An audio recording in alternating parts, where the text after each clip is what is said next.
the most common strategy that students use when they're studying is rereading their textbook. So they read the textbook over and over and over again, and what that does is it builds familiarity. The content seems more and more familiar. I see. But they might not be able to retrieve it. Exactly. Familiarity is a type of memory. It means, yes, I can identify, I've seen this before, but it doesn't necessarily support being able to explain something.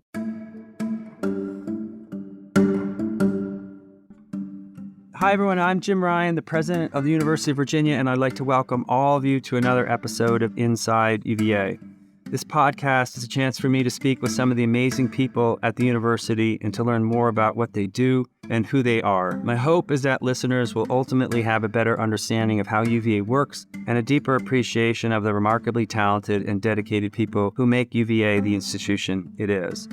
I'm joined today by Daniel Willingham, professor of psychology at the University of Virginia. Dan explores and explains what cognitive psychology can tell us about learning and teaching, among other areas. He recently published some of his findings in his best-selling book, Outsmart Your Brain, Why Learning is Hard and How You Can Make It Easy. He is an influential and prolific scholar. He's a columnist for The American Educator. He has written a number of books, including Why Don't Students Like School?, When Can You Trust the Experts?, and Raising Kids Who Read, among others. Education Week recently ranked Dan as the country's 10th most influential education scholar. He hails from the great Garden State of New Jersey, but has lived in Virginia for over 2 decades, and so now is a proud Cavalier. Dan, thank you for being with us today. It's a pleasure. Thanks for having me. So you went to Duke as an undergraduate, which I'll chalk up to youthful indiscretion. And then you went on to get your PhD at Harvard in cognitive psychology. And I'm curious, what made you choose that route? What made you interested in cognitive psychology and in academia? Well, interestingly enough, my parents met in a graduate course where they were both pursuing their PhD in psychology and experimental psychology in a course that was actually taught by my uncle. Family business. It was absolutely the family business. And so I showed up at Duke ready to major in anything other than psychology. But I sort of figured at some point I should take, intro to psychology so that I would know what was going on around the Thanksgiving table. And I took a course in my sophomore year and I was a goner. I just fell in love with the discipline. And then graduate school just seemed like a natural next step, continued my studying. And how did your path lead you to UVA? My path led me to UVA. It was really fortuitous. I mean, Jim, as you know, when you're an academic, you sort of surrender on geography and any other concerns. You're excited to get a job wherever you can.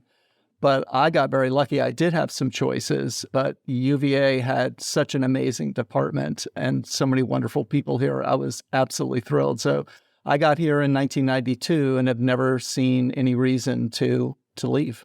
Well, we're lucky that you're still here.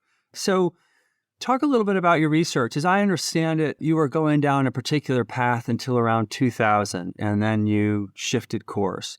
Can you talk a little bit about that and why you shifted course? For sure. Yeah. And there's actually an interesting UVA connection in this story. So as you said, when I got my PhD and when I first came to UVA, I had no interest in education at all beyond trying to teach my own courses well. I was a basic researcher. I was studying at the intersection of cognition and neuroscience and problems of memory. And it was really pretty technical. As I like to say, the old joke is that when you get your PhD, your parents tell their friends, my child became a doctor, but not the type who helps people. And I sort of went one better than that. I was a learning researcher who couldn't tell you how to learn better. And that continued until about 2001 or so. And then the UVA connection is E.D. Hirsch.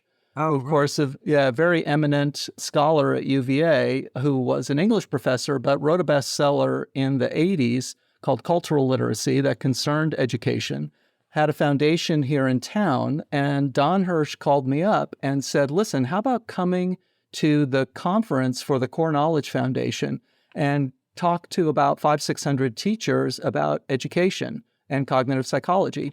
And I said, I don't know anything about education at all. And he said, no, we get that. We just think the teachers would find it interesting. So I have an ego like anybody else, Jim. And I was like, sure, I'll come talk to your 600 teachers. I thought that sounded fine. And then like 6 months later, I realized I have to give this talk in 2 weeks. And I panicked because I realized, what am I possibly going to tell teachers about learning that they don't already know? So I sort of went to the slides from Psychology 2150, which I had already been teaching for 10 years here, which is the Introduction to Cognitive Psychology, and picked out some stuff that seemed relevant to me. Now, I had asked the woman I had been dating for a while, who is now my wife, who is also a teacher. I had invited her to come with me to Nashville and come watch me give a talk on teaching. Mm-hmm. So she was there, and half an hour before the talk, I said, you can't come. Because I was so confident that this was just going to be a disaster. Right. So I get up there, I give the talk, and to my considerable surprise, it's not a disaster. The teachers thought it was really interesting. They thought it was really applicable to what they were doing, and they didn't already know all this content. And again, to emphasize, this is the very first course you would take at UVA concerning how people learn, right? So that changed my career. And I thought my field is doing a terrible job of letting educators what we know about how children learn. And so I started thinking about how I could communicate with educators. You switched, in a sense, from doing basic research to doing what people would describe as translational research. Exactly. And you're also reaching a broader audience probably than you did with your basic research. I think absolutely. Was that a hard decision to make? And how has it been received by your colleagues? Because, there's often a debate about basic versus translational research, and some prioritize one over the other. And I'm just curious what your experience has been like. Yeah, I candidly was uneasy about that. So I mentioned this happened in 2001, and I did both for a while. At first, I was probably 80% basic research, 20% applied. And of course, I had graduate students who had come here expecting to do what I had been doing and so forth. And the real watershed moment for me came in 2007 when my grant from NIH was due to be, for me to resubmit, to continue to do that type of work. And I decided not to resubmit and to devote all of my attention to the translation work. And I was a little uneasy about how this was going to be received with my colleagues. And I have to say, my colleagues at UVA have been incredibly supportive from the start. I always had in the back of my mind, like, if this doesn't go well, I'm going to go back to doing what I've always known best. For the first few years, I did have a little bit of a don't ask, don't tell policy. I just sort of didn't bring it up and hope no one would notice what I was up to. But yeah, my colleagues and my deans have always been super supportive and really seen the value. And especially us being a public university, this really is part of our mission to not just learn new things that tickle us academics, but bring what we know to the people of Virginia and to the broader public. Right. I agree. It's interesting because it's not that dissimilar from the kind of research that a lot of law professors do and the kind of research that I did when I was a law professor. So you're taking the knowledge in one field, cognitive psychology, and using that to inform advice about how to teach and how to learn. The work that I did focused on social science literature and sometimes life science literature to inform the best take on legal rules or policy. But it's the same idea. You take what is developed in one field and apply it to another, and oftentimes it can shed new light on that. Absolutely. It's challenging and it's gratifying, not only because you feel like it's helpful, but it's also intellectually challenging because you are trying to have several feet in different places simultaneously. I agree. So let's talk a little bit about your most recent book, Outsmart Your Brain. What will a reader find if they pick it up and read through it? Yeah, so the premise there is twofold. One is that students frequently have a pretty narrow conception of what's needed in order to succeed academically. So when my students don't do well on an exam, they come to see me. They're usually thinking, how can I cram more stuff into my head? They're focused on committing things to memory. And that's obviously important, but there are lots of bits and pieces that have to go right for learning to go well. So you need to know how to listen to teacher talk in order to extract meaning from that and understand difficult concepts. You need to know how to take notes. You need to actually know how to learn from labs, not just execute labs, deal with procrastination, deal with test anxiety, and so on. So that's one theme. And the other theme is that for each of these tasks, your brain can kind of lead you astray on how things are going. That's why it's called Outsmart Your Brain. We don't have direct access, a sort of a barometer as to whether or not you truly understand something or whether or not something is actually committed to memory. So we have these other cues that we use to make that judgment. And sometimes we're using the wrong cues. And so the book is basically a collection of tips or strategies to make sure that you're going about these processes the best possible way. So can you give an example of a miscue? Sure. So one of the most common concerns students' judgments about whether or not they know something. And this is really surprising because if I asked you, for example, could you, in principle, tell me who the second president of the United States is? If you reflect on how you would answer that question, most people say, well, I sort of posed that question to myself, and then I peeked in memory to see if there was anything in there. And if there was, I said yes. And if I didn't or was unsure, I said no. And that's a great way to do it. But there are actually other cues that students end up using. So the most common is familiarity. And this is actually a big problem for students because of the way they try to commit things to memory. The most common strategy that students use when they're studying is rereading their textbook. So they read the textbook over and over and over again. And what that does is it builds familiarity. The content seems more and more familiar. I see. But they might not be able to retrieve it. Exactly. Familiarity is a type of memory. It means, yes, I can identify, I've seen this before, but it doesn't necessarily support being able to explain something. So that's an example of a miscue. One of the recommendations you make is to plan by time rather than task. Can you explain that a little bit? Sure. I find that one of the most common ways that students plan their time is they come back from the end of the day after being at classes and so forth, and they think, okay, what do I need to do for tomorrow or the next couple of days? Do I have reading I'm supposed to do? Do I have a quiz to study for? The difficulty with doing it that way is that there is this pervasive phenomenon called the planning fallacy, which doesn't affect students, it affects everybody. Planning fallacy refers to the fact that we consistently underestimate how long it's going to take us to complete a task. So I may have a chem problem set that's due Friday, and I realize that on Tuesday, but I don't start it Tuesday because I figure, well, Thursday night's going to be enough time to do it. But then it turns out I'm subject to the planning fallacy, and Thursday night I'm up all night, or I maybe don't get the thing done, right? So instead, planning by time means that every day you have a block of time that you are going to devote to work. And it doesn't matter what's due tomorrow or the next day. And if you don't have anything due tomorrow, then you're working on things that are due next week. So one advantage is that this is more likely to allow you to have a little bit of a cushion. If you're starting things a little bit in advance, if things take longer than you expect, that's fine because you've started them early. But the other thing you're really targeting here is you're trying to make work habitual. When you get into procrastination is when you're making a choice. Should I do this fun thing or should I do this thing that maybe is less fun I don't really want to do? And the great thing about habits is if it's habitual, it means you're not choosing. You just sort of do it. The way we find ourselves just brushing our teeth at night, not contemplating every night, should I brush my teeth or not?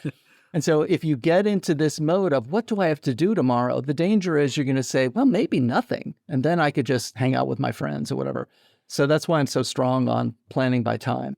And is that a way to overcome procrastination as well? I think it's the best way to overcome procrastination, absolutely, is to just get in this habit of every day I have supper and then I'm at my desk for the next 4 hours or whatever it is. Yeah. So treat it a little bit like a job. Treat it like a job is a great idea. Yeah. So for parents out there who are listening, any advice about how we can help our kids in this respect? You mean besides buying multiple copies of my book? Because that's really... That's the first start. Clearly, you'll want to do that. No, I think that do bear in mind that these are skills that are assumed in most schools, but are not taught in most schools. So this is something that there's this transition that happens slowly, that students become more and more responsible for their own learning. Kindergartners are not responsible for their learning at all, and 12th graders are responsible for a great deal. But most schools are not teaching your children how to plan their time, how to avoid procrastination, and so on. And so this is something that you can help them with. I would guess you would want to see some of this appear in education schools where teachers are being prepared. Absolutely. And there are surveys of both in-service teachers and teachers who are currently in teacher education programs showing that they don't know as much about how children learn as would be ideal. So yeah, I think that is something that we could be doing better. Yeah. Well, when I was the dean of an education school, I was really surprised that in our master's program, and we had 13 different master's programs, there was not a requirement that everyone take a course on how students learn. And I thought, first of all, if you want to establish education as a profession, there should be some core body of knowledge that you expect everyone in the profession to know. Second, if you're going to have that core body of knowledge, one piece of it should be some understanding about how people learn. Naturally, I think that's a great idea. Yeah. So you have an incredibly visible presence on social media, and I understand that you've recently become a TikTok star as well. So tell me a little bit about your social media presence and why TikTok. So a story goes with this as well. So when Outsmart Your Brain was sort of in progress, my publisher approached me and said, "We want you on TikTok." And I said, "That sounds like a horrible idea. I really don't want to do that at all." But they were like really gung-ho about it. They were saying like, "We are going to hire a videographer. It's going to look fabulous. You're not going to have to dance. You're going to love it." That was my question. How much dancing do you have to do? Yeah, there's no dance, zero dancing. You'll be glad to know. Anyway, the short version of the story is this just sort of mysteriously got dropped. Maybe they met me and then they realized this wasn't going to go. I don't know. They didn't tell me. It was a secret audition. Yeah, exactly. Without telling me. So they did like a little animated thing for the book and they put it on their social media. And it was like, candidly, it was like not really my vibe at all. But then I was saying like, it's such an obvious platform. This is a book for students and TikTok is where the students are, right? So I was talking to this fellow psychologist and she said, the thing that was worrying me was like, I don't know anything about making video at all. And she said, that's actually an advantage for you because what you really need is credibility. And so if there are no edits, and if you're sort of saying, whatever, like, then it's clear you're being very sincere. It's just you and a camera and you're more real. So I decided I'm just going to make, I'll try it and make a few. And like the first video I made got like 300,000 views or something. Holy cow. Yeah. And so not all of them, needless to say, I've had that many, but I think I've made about 20 videos now. And the other thing that's been so nice, Jim, is that the comments I've gotten are like so nice. All of these students have just been really pleasant. And, you hear terrible things about social media. And on TikTok, that just hasn't been my experience at all. Is the audience mostly students? It is, yeah. It's interesting. So you have students themselves who are interested. It's not just teachers or parents. I think it's primarily, just based on the comments, yes, it's really students. Candidly, I don't think there are many parents on TikTok, but I think it is a platform for younger people. Yeah. Well, it just goes to your point earlier that we assume that students pick up along the way how to best study, how best to master a body of knowledge or a set of skills, but we don't actually give them a lot of practical advice about what is involved. And so we're just hoping that they figure it out or figure out what works for them.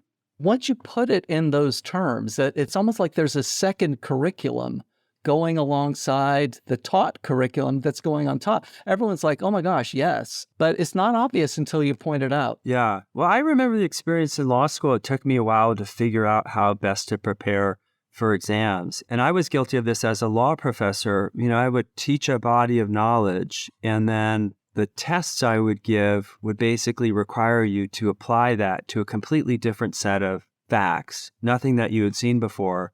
but I didn't provide much in the way of instruction about how do you go about doing that? How do you go about preparing to do that?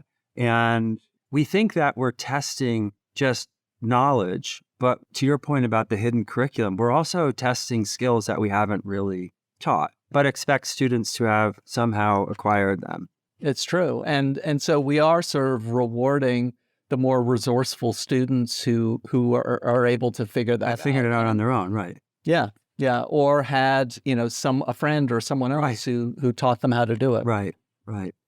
So what's next for you? I'm working on a book about thinking. So this book was about memory, and I'm trying to see if I can come up with some solid advice about how to be a better critical thinker. It's a very challenging topic. Needless to say, I'm not the first to tackle it. If I tell you, Jim, I'm writing a book about consciousness after that, then feel free to smack me or something.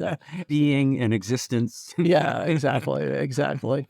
Well, if it goes well, maybe you could have a television series called Thinking that could pick up on the popularity of shrinking. I love that idea. Well, Dan, I want to thank you again for taking the time to talk a little bit about your work, which is as fascinating as it is important. And I'm sure everyone who is listening is as grateful as I am that you're doing this work and helping out an awful lot of students and teachers and parents. Well, thank you so much for having me, Jim. It's really been a pleasure chatting with you.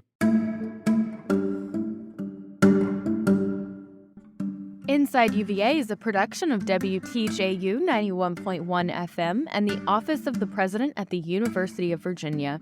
Inside UVA is produced by Kaylee Obermeyer, Ariane Ballou, Mary Garner-McGee, and Matt Weber. We also want to thank Maria Jones and McGregor McCants. Our music is Turning to You from Blue Dot Sessions. Listen and subscribe to Inside UVA on Apple Podcasts, Spotify, or wherever you get your podcasts. We'll be back soon with another conversation about the life of the university.